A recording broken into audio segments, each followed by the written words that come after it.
2 ദിവസത്തെ ഔദ്യോഗിക സന്ദർശനത്തിനായി റഷ്യൻ പ്രസിഡന്റ് വ്ളാഡിമിർ പുടിൻ ഇന്ത്യയിലെത്തിയതിന് പിന്നാലെ പ്രതിരോധ മേഖലയിൽ വലിയ തരത്തിലുള്ള പ്രതീക്ഷകളാണ് നൽകുന്നത്. ഇന്ത്യ നിലവിൽ ഉപയോഗിക്കുന്ന S-400 വ്യോമ പ്രതിരോധ സംവിധാനത്തിന്റെ കൂടുതൽ യൂണിറ്റുകൾ റഷ്യയിൽ നിന്ന് വാങ്ങാനുള്ള കരാറിനൊപ്പം പുതിയ S-500 ഇടപാടിൽ ധാരണയും പ്രതീക്ഷിക്കുന്നു. ഒപ്പം സുഖോയ് 57 യുദ്ധവിമാന ഇടപാടിനുള്ള ചർച്ചകളും ഉണ്ടാകാനാണ് സാധ്യത.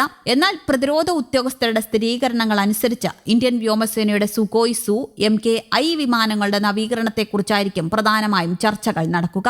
272 വിമാനങ്ങളിൽ ഏകദേശം 100 എണ്ണത്തിൽ കൂടുതൽ ശേഷിയിലേക്ക് കൊണ്ടുവരിക എന്നതാണ് പദ്ധതി. 200 കിലോമീറ്ററിനപ്പുറം ലക്ഷ്യങ്ങളെ തകർക്കാൻ ശേഷിയുള്ള 300-ലധികം R-37 ദീർഘദൂര എയർ ടു എയർ മിസൈലുകൾ സ്വന്തമാക്കാനുള്ള താൽപര്യവും ഇന്ത്യയ്ക്കുണ്ട്. ചൈനയിലും US-ലും സമാനമായ മിസൈലുകൾ ഉപയോഗിക്കുന്നുണ്ട്. പുത്തൻ മിസൈലുകൾ ഇന്ത്യൻ വ്യോമസേനയുടെ ശക്തി വർദ്ധിപ്പിക്കാൻ സഹായിക്കുമെന്നാണ് പ്രതീക്ഷിക്കുന്നത്. അടുത്ത സാമ്പത്തിക വർഷത്തിനുള്ളിൽ റഷ്യയുടെ S-400 സ്ക്വാഡ്രണുകൾ ഇന്ത്യയിലെത്തിക്കണം. ഓരോ സ്ക്വാഡ്രണിലും ലോഞ്ചറുകൾ, റഡാറുകൾ, നിയന്ത്രണ കേന്ദ്രങ്ങൾ, പിന്തുണാ വാഹനങ്ങൾ എന്നിവ ഉൾപ്പെടുന്ന 16 വാഹനങ്ങളുണ്ട്. 600 കിലോമീറ്റർ അകലെയുള്ള വ്യോമഭീഷണികൾ വരെ ഇതിന് ട്രാക്ക് ചെയ്യാൻ കഴിയും. 400 കിലോമീറ്റർ വരെയുള്ള ലക്ഷ്യസ്ഥാനത്തെ തകർക്കാനുള്ള 4 തരം മിസൈലുകളും ഇതിലുണ്ട്. റഷ്യൻ പ്രസിഡന്റ് വ്ളാഡിമിർ പുടിന്റെ സന്ദർശനത്തിനിടെ ഇന്ത്യയും റഷ്യയും തങ്ങളുടെ പ്രധാന പ്രതിരോധ പങ്കാളിത്തം കൂടുതൽ വികസിപ്പിക്കാൻ സമ്മതിച്ചു. പ്രത്യേക സൈനിക സാങ്കേതിക വിദ്യകളിൽ ഒരുമിച്ച് പ്രവർത്തിക്കുന്നതിനും പ്രതിരോധ ഉൽപാദന പങ്കാളിത്തം വികസിപ്പിക്കുന്നതിനും ഇരു രാജ്യങ്ങളും ഊന്നൽ നൽകി. ഭാവിയിൽ റഷ്യ ഇന്ത്യയുടെ പ്രധാന ആയുധ വിതരണക്കാരായി തുടരുമെന്നും ഇത് വ്യക്തമായി സൂചിപ്പിക്കുന്നു. പ്രത്യേക സൈനിക സാങ്കേതിക വിദ്യകളിലെ സഹകരണവും പ്രതിരോധ വ്യവസായിക സഹകരണവും ഇതിൽ ഉൾപ്പെടുന്നുണ്ട്.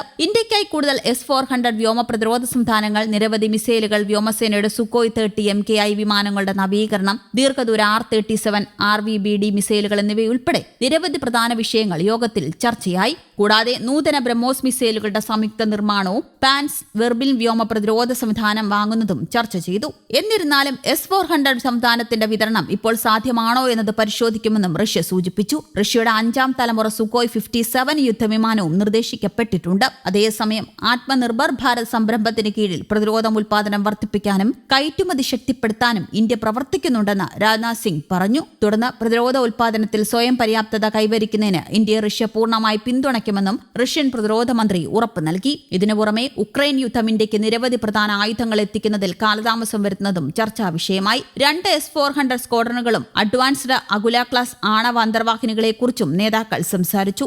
S-400 സ്ക്വാഡ്രണുകൾ അടുത്ത വർഷവും അന്തർവാഹിനികൾ 2028-ലും വിതരണം ചെയ്യുമെന്ന് റഷ്യ അറിയിച്ചു. ഭാവിയിൽ 5 S-400 സ്ക്വാഡ്രണുകൾ കൂടി വാങ്ങാൻ ഇന്ത്യ പദ്ധതിയിടുന്നുണ്ട്. കൂടാതെ പാകിസ്ഥാനുമായുള്ള സമീപകാല അതിർത്തി സംഘർഷങ്ങളിൽ ഉപയോഗിച്ചവയ്ക്ക് പകരമായി 280 പുതിയ മിസൈലുകൾ വാങ്ങുന്നതിനുള്ള അനുമതിയും ഇന്ത്യയ്ക്ക് ലഭിച്ചു. കൂടാതെ ഓപ്പറേഷൻ സിന്ദൂരിൽ ഇന്ത്യൻ വ്യോമസേനയ്ക്ക് വെല്ലുവിളി ഉയർത്തിയ പാകിസ്ഥാന്റെ ചൈനീസ് J-10 യുദ്ധവിമാനങ്ങളും PL-15 മിസൈലുകളെയും നേരിടാൻ ഇന്ത്യൻ വ്യോമസേന തങ്ങളുടെ സുഖോയ് വിമാനങ്ങളിൽ R-37 മിസൈലുകൾ സജ്ജമാക്കാൻ പദ്ധതിയിടുന്നുണ്ട്. ഇക്കാര്യവും ചർച്ചയിൽ ഉൾപ്പെട്ടു. ഇതിനു പുറമെ ബ്രഹ്മോസ് മിസൈലിന്റെ ദൂരപരിധി 800 കിലോമീറ്ററായി വർദ്ധിപ്പിക്കാനും പദ്ധതിയുണ്ട്. ലൈറ്റ് കോംബാറ്റ് എയർക്രാഫ്റ്റുകൾക്കായി ബ്രഹ്മോസ് NGയുടെ ചെറിയ പതിപ്പുകളും വികസിപ്പിക്കാനും തീരുമാനമായി. ഈ വർഷം ആദ്യം പാകിസ്ഥാൻ വിമാനങ്ങൾക്കും നിരീക്ഷണ വിമാനങ്ങൾക്കും നേരെ ഫലപ്രദമായി ഉപയോഗിച്ച 250 S-400 മിസൈലുകൾ വാങ്ങാനുള്ള പദ്ധതിയും ഇന്ത്യയ്ക്കുണ്ട്. അതുപോലെ 400 കിലോമീറ്ററിൽ കൂടുതൽ ആക്രമണ പരിധികളുള്ള ബ്രഹ്മോസ് NGയുടെ ഭാരം കുറഞ്ഞ വകഭേദങ്ങളുടെ രൂപകൽപ്പനയുമായി ബന്ധപ്പെട്ട് ചർച്ചയും നടന്നു. വൻകിട റോക്കറ്റുകൾ സ്വന്തമായുള്ള രാജ്യമാണ് റഷ്യ.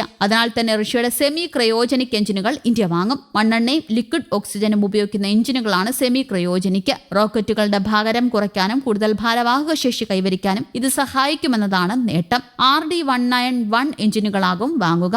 LVM-3 റോക്കറ്റ് പതിപ്പിൽ RD-191 എഞ്ചിനുകൾ ഇന്ത്യ ഉപയോഗിക്കുമെന്നാണ് റിപ്പോർട്ട്. PSLVയ്ക്കും GSLVയ്ക്കും ശേഷം അതീവ ശേഷിയുള്ള ന്യൂ ജനറേഷൻ റോക്കറ്റിന്റെ വികസന ദൗത്യത്തിലാണ് ISRO. News desk Kerala Kaumudi.